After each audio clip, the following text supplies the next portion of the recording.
ಶ್ರೀ ಗಣಪತಿ ಶಾರದಾ ಗುರುಭ್ಯೋ ನಮಃ. ಶ್ರೀರಾಮ ರಾಮ ರಾಮೇತಿ ರಮೇ ರಾಮೇ ಮನೋರಮೆ ಸಹಸ್ರನಾಮ ತತ್ತುಲ್ಯಂ ರಾಮನಾಮವರಾನನೆ.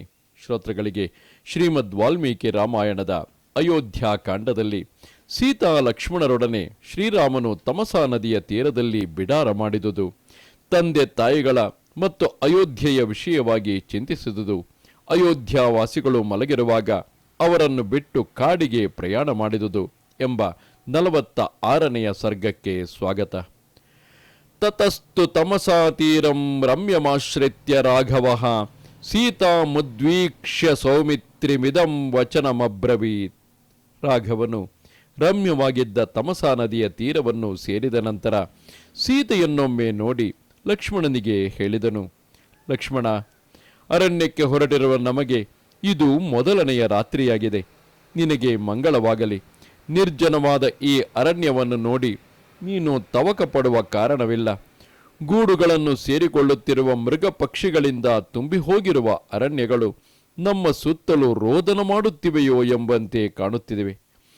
ಲಕ್ಷ್ಮಣ, ಪುರುಷರಿಂದಲೂ ಸ್ತ್ರೀಯರಿಂದಲೂ ಕೂಡಿರುವ ನಮ್ಮ ತಂದೆಯ ರಾಜಧಾನಿಯಾದ ಅಯೋಧ್ಯ ಪಟ್ಟಣವು ಅರಣ್ಯಕ್ಕೆ ಹೊರಟಿರುವ ನಮ್ಮ ಸಲುವಾಗಿ ದುಃಖಿಸುತ್ತಿದೆ. ಇದರಲ್ಲಿ ಸಂಶಯವೇ ಇಲ್ಲ. ಅಯೋಧ್ಯೆಯ ಪ್ರಜೆಗಳು ಅನೇಕ ಸದ್ಗುಣಗಳಿಂದ ಸಂಪನ್ನರಾಗಿರುವ ನಮ್ಮ ರಾಜನನ್ನು, ಅಂದರೆ ದಶರಥ ಮಹಾರಾಜನನ್ನು ಬಹಳವಾಗಿ ಪ್ರೀತಿಸುತ್ತಾರೆ. ಹಾಗೆಯೇ ನನ್ನನ್ನು, ನಿನ್ನನ್ನು ಮತ್ತು ಭರತ ಶತ್ರುಘ್ನರನ್ನು ನಮ್ಮ ಪ್ರಜೆಗಳು ಬಹಳ ಅಕ್ಕರೆಯಿಂದ ಕಾಣುತ್ತಾರೆ. ನಮ್ಮ ತಂದೆಯನ್ನು ಮತ್ತು ಯಶಸ್ವಿನಿಯಾದ ತಾಯಿಯನ್ನು ನೆನೆದು ನಾನು ಬಹಳ ದುಃಖಿಸುತ್ತೇನೆ. ಅವರು ನಮ್ಮನ್ನು ಬಾರಿ ಬಾರಿಗೂ ನೆನೆಯುತ್ತಾ ಅತ್ತು ಕಣ್ಣುಗಳನ್ನೆಲ್ಲಿ ಕಳೆದುಕೊಂಡು ಬಿಡುವರೋ ಎಂದು ನಾನು ದುಃಖಿಸುತ್ತಿದ್ದೇನೆ. ಆದರೆ ಅಷ್ಟಕ್ಕೆ ಅವಕಾಶವಿರಲಾರದು. ನಮ್ಮ ತಮ್ಮನಾದ ಭರತನು ಧರ್ಮಾತ್ಮನಲ್ಲವೇ? ತಂದೆಯನ್ನು ತಾಯಿಯನ್ನು ಅವನು ಧರ್ಮಾರ್ಥ ಕಾಮ ಸಹಿತವಾದ ಮಾತುಗಳಿಂದ ಸಂತೈಸುತ್ತಾನೆ. ಭರತಸ್ಯ ನೃಶಂಸತ್ವಂ ವಿಚಿಂತ್ಯಾಹಂ ಪುನಃ ಪುನಃ ನಾನು ಶೋಚಾಮಿ ಪಿತರಂ ಮಾತರಂ ಚಾಪಿ ಲಕ್ಷ್ಮಣ. ಭರತನಲ್ಲಿರುವ ದಯಾಪರತೆಯನ್ನು ಪುನಃ ಪುನಃ ಸ್ಮರಿಸಿಕೊಳ್ಳುತ್ತಿರುವ ನಾನು ತಂದೆಯನ್ನು ಕುರಿತಾಗಲಿ ತಾಯಿಯನ್ನು ಕುರಿತಾಗಲಿ ಹೆಚ್ಚು ದುಃಖಿಸುವುದಿಲ್ಲ. ಲಕ್ಷ್ಮಣ, ನೀನು ನನ್ನೊಡನೆ ಬಂದು ಒಂದು ಮುಖ್ಯವಾದ ಕಾರ್ಯವನ್ನು ಆಗ ಮಾಡಿಕೊಟ್ಟಿರುವೆ. ನೀನು ಬರದಿದ್ದರೆ ವೈದೇಹಿಯ ರಕ್ಷಣೆಗಾಗಿ ಸಹಾಯವನ್ನು ಪಡೆಯಲು ಯಾರನ್ನಾದರೂ ನಾನು ಹುಡುಕಬೇಕಾಗಿದ್ದಿತು. ಸೌಮಿತ್ರೆ, ನಾನು ನೀರನ್ನು ಮಾತ್ರ ಕುಡಿದು ಈ ರಾತ್ರಿಯನ್ನು ಕಳೆಯಬೇಕೆಂದಿರುತ್ತೇನೆ. ಕಾಡಿನ ಹಲವು ಬಗೆಯ ಗೆಡ್ಡೆ ಗೆಣಸುಗಳು ಸಿಕ್ಕುವುದಾಗಿದ್ದರೂ ನನಗೆ ಉಪವಾಸದಿಂದಲೇ ಈ ರಾತ್ರಿಯನ್ನು ಕಳೆಯುವುದು ಉಚಿತವಾಗಿ ತೋರುತ್ತದೆ. ಶ್ರೀರಾಮನು ಲಕ್ಷ್ಮಣನಿಗೆ ಹೀಗೆ ಹೇಳಿ ಕುದುರೆಗಳ ವಿಷಯದಲ್ಲಿ ಜಾಗರೂಕನಾಗಿರುವಂತೆ ಸುಮಂತ್ರನಿಗೆ ಹೇಳಿದನು. ಸೂರ್ಯನು ಅಸ್ತಂಗತನಾಗಲಾಗಿ ಸುಮಂತ್ರನು ಶ್ರೀರಾಮನ ಮಾತಿನಂತೆಯೇ ಕುದುರೆಗಳನ್ನು ಕಟ್ಟಿ ಅವುಗಳ ಮುಂದೆ ಯಥೇಚ್ಛವಾಗಿ ಹುಲ್ಲು ಹಾಕಿ ತನ್ನ ಮುಂದಿನ ಕಾರ್ಯದಲ್ಲಿ ತೊಡಗಿದನು. ಸುಮಂತ್ರನು ಮಂಗಳಕರಳಾದ ಸಂಧ್ಯಾದೇವಿಯನ್ನು ಉಪಾಸನೆ ಮಾಡಿ ರಾತ್ರಿಯಾದುದನ್ನು ಮನಗಂಡು ಲಕ್ಷ್ಮಣನೊಡನೆ ಶ್ರೀರಾಮನಿಗೆ ಮಲಗಲು ಹಾಸಿಗೆಯನ್ನು ಸಿದ್ಧ ಮಾಡಿಕೊಟ್ಟನು.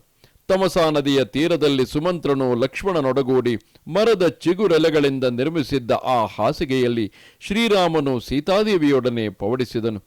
ಬಹಳವಾಗಿ ಬಳಲಿದ್ದ ಶ್ರೀರಾಮನು ಭಾರ್ಯೆಯೊಡನೆ ಸುಖವಾಗಿ ನಿದ್ರಿಸುತ್ತಿರುವುದನ್ನು ನೋಡಿ ಲಕ್ಷ್ಮಣನು ಸಮೀಪದಲ್ಲಿದ್ದ ಸುಮಂತ್ರನಿಗೆ ರಾಮನ ನಾನಾ ವಿಧವಾದ ಸದ್ಗುಣಗಳನ್ನು ಹೇಳಲು ಉಪಕ್ರಮಿಸಿದನು.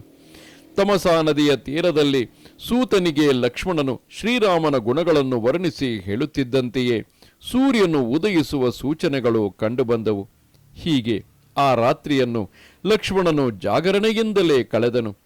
ಗೋಕುಲದಿಂದ ಆವೃತವಾಗಿದ್ದ ತಮಸಾ ನದಿಯ ತೀರಕ್ಕೆ ಸ್ವಲ್ಪ ದೂರದಲ್ಲಿ ಶ್ರೀರಾಮನು ತನ್ನನ್ನು ಅನುಸರಿಸಿ ಬಂದಿದ್ದ ಪ್ರಜೆಗಳೊಡನೆ ಆ ರಾತ್ರಿಯಲ್ಲಿ ವಾಸವಾಗಿದ್ದನು.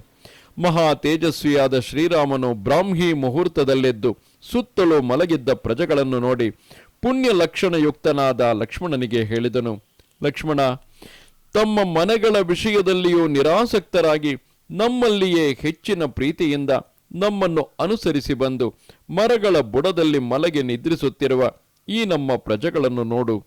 ನಮ್ಮನ್ನು ಹಿಂದಕ್ಕೆ ಕರೆದುಕೊಂಡು ಹೋಗುವುದರಲ್ಲಿ ಇವರು ಸ್ಥಿರ ಪ್ರತಿಜ್ಞರಾಗಿರುತ್ತಾರೆ. ಈ ನಮ್ಮ ಪ್ರಜೆಗಳು ಪ್ರಾಣಗಳನ್ನಾದರೂ ಬಿಟ್ಟಾರು, ಆದರೆ ತಮ್ಮ ದೃಢ ನಿಶ್ಚಯವನ್ನು ಮಾತ್ರ ಕೈಬಿಡರು. ಆದುದರಿಂದ ಇವರು ಮಲಗಿರುವಾಗಲೇ ನಾವು ರಥವನ್ನೇರಿ ಭಯರಹಿತವಾದ ಈ ಮಾರ್ಗದಲ್ಲಿ ಶೀಘ್ರವಾಗಿ ಪ್ರಯಾಣ ಮಾಡೋಣ. ನನ್ನಲ್ಲಿಯೇ ಅನುರಕ್ತರಾಗಿರುವ ಅಯೋಧ್ಯ ಪುರವಾಸಿಗಳಾದ ಇವರು ಮರಗಳ ಅಡಿಯಲ್ಲಿ ಪುನಃ ಮಲಗುವಂತೆ ಆಗಬಾರದು. ಅಂದರೆ ಅವರು ತನ್ನನ್ನೇ ಹಿಂಬಾಲಿಸಿ ಅರಣ್ಯಕ್ಕೆ ಬಂದು ಮುಂದೆಯೂ ಅರಣ್ಯವಾಸ ಮಾಡುವಂತೆ ಆಗಬಾರದೆಂದು ಪ್ರಜೆಗಳ ಮೇಲಿದ್ದ ಅಪಾರ ಕರುಣೆಯ ಕಾರಣದಿಂದಾಗಿ ಶ್ರೀರಾಮನು ಬ್ರಾಹ್ಮೀ ಮುಹೂರ್ತದಲ್ಲೇ ಎದ್ದು ಪ್ರಜೆಗಳೆಲ್ಲರೂ ಏಳುವ ಮುನ್ನವೇ ಮುಂದಕ್ಕೆ ಸಾಗಿ ಹೋಗುತ್ತಿದ್ದಾನೆ. ಅದೇನು ವೈಷ್ಣವ ಮಾಯೆಯೋ, ಆ ಸಮಯದಲ್ಲಿ ಪ್ರಜೆಗಳು ಕೂಡ ಗಾಢ ನಿದ್ರೆಯಲ್ಲಿ ಮುಳುಗಿ ಶ್ರೀರಾಮನನ್ನು ಹಿಂಬಾಲಿಸದವರಾಗಿ ಬಿಡುತ್ತಾರೆ.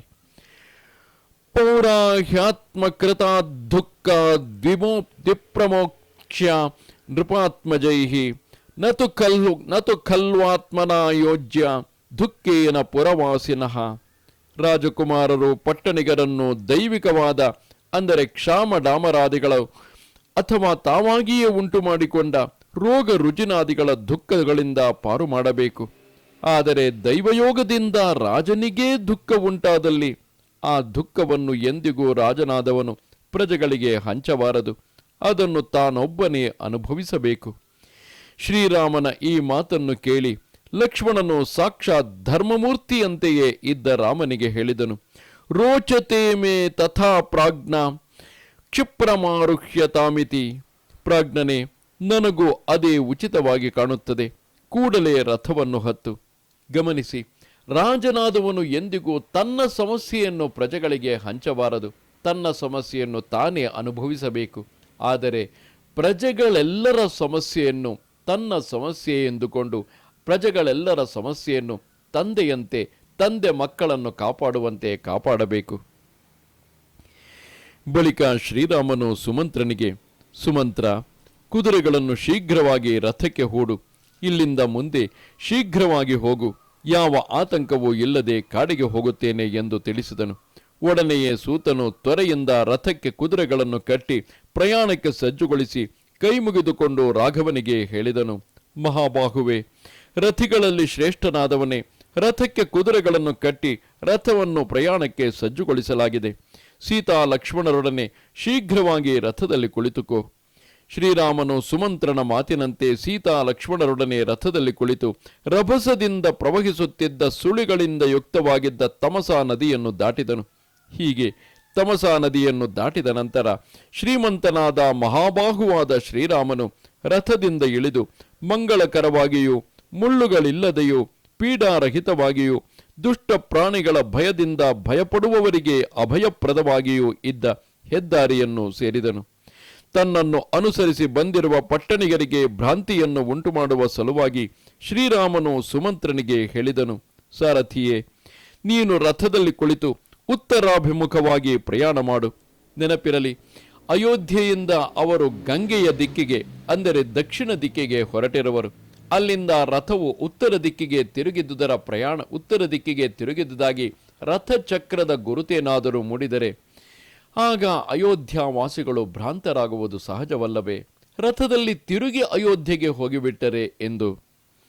ಮುಹೂರ್ತ ಕಾಲ ಉತ್ತರ ದಿಕ್ಕಿನೆಡೆಗೆ ಶೀಘ್ರವಾಗಿ ಪ್ರಯಾಣ ಮಾಡಿ ಅನಂತರ ರಥವನ್ನು ಹಿಂದಕ್ಕೆ ತಿರುಗಿಸಿಕೊಂಡು ಬಾ. ಪಟ್ಟಣಿಗರು ನಾನು ಯಾವ ಕಡೆಗೆ ಹೋಗಿರುವೆನೆಂಬುದನ್ನು ತಿಳಿಯಲು ಸಾಧ್ಯವಾಗದಂತೆ ಅವರಿಗೆ ಭ್ರಾಂತಿಯುಂಟಾಗುವ ರೀತಿಯಲ್ಲಿ ರಥವನ್ನು ಜಾಗರೂಕನಾಗಿ ನಡೆಸಿಕೊಂಡು ಬಾ. ಶ್ರೀರಾಮನ ಮಾತನ್ನು ಕೇಳಿ ಸೂತನು ಹಾಗೆಯೇ ಮಾಡಿದನು. ನಾನಾ ದಿಕ್ಕುಗಳಲ್ಲಿ ಅಸ್ತವ್ಯಸ್ತವಾಗಿ ರಥವನ್ನು ತಿರುಗಾಡಿಸಿ ಶ್ರೀರಾಮನಿದ್ದಲ್ಲಿಗೆ ಹಿಂತಿರುಗಿ ಬಂದು ಭಿನ್ನವಿಸಿದನು. ಸೀತಾ ಸಮೇತರಾದ ರಘುವಂಶವರ್ಧನರಾದ ರಾಮ ಲಕ್ಷ್ಮಣರು ಸುಮಂತ್ರನು ತಂದ ರಥದಲ್ಲಿ ಸೀತೆಯೊಡನೆ ಉಪಸ್ಥಿತರಾದರು. ಬಳಿಕ ಸುಮಂತ್ರನು ತಪೋವನದ ಮಾರ್ಗದಲ್ಲಿ ಹೋಗಲು ಕುದುರೆಗಳನ್ನು ಪ್ರಚೋದಿಸಿದನು. ಶಕುನ ಶಾಸ್ತ್ರದಲ್ಲಿ ಪರಿಣತನಾಗಿದ್ದ ಸುಮಂತ್ರನು ಪ್ರಯಾಣ ಕಾಲದಲ್ಲಿ ಮಂಗಳದ ನಿಮಿತ್ತವಾಗಿ ರಥವನ್ನು ಉತ್ತರ ದಿಕ್ಕಿಗೆ ಅಭಿಮುಖವಾಗಿ ನಿಲ್ಲಿಸಿದನು. ಮಹಾರಥನಾದ ಶ್ರೀರಾಮನು ಸುಮಂತ್ರನೊಡನೆಯೂ ಸೀತಾ ಲಕ್ಷ್ಮಣರೊಡನೆಯೂ ರಥದಲ್ಲಿ ಕುಳಿತು ಅರಣ್ಯಕ್ಕೆ ಪ್ರಯಾಣ ಮಾಡಿದನು. ಇದು ಶ್ರೀಮದ್ ವಾಲ್ಮೀಕಿ ರಾಮಾಯಣದ ಅಯೋಧ್ಯಾಕಾಂಡದಲ್ಲಿ 46ನೆಯ ಸರ್ಗವು.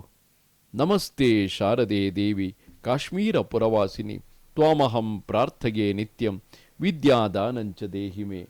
ನಮಸ್ಕಾರ.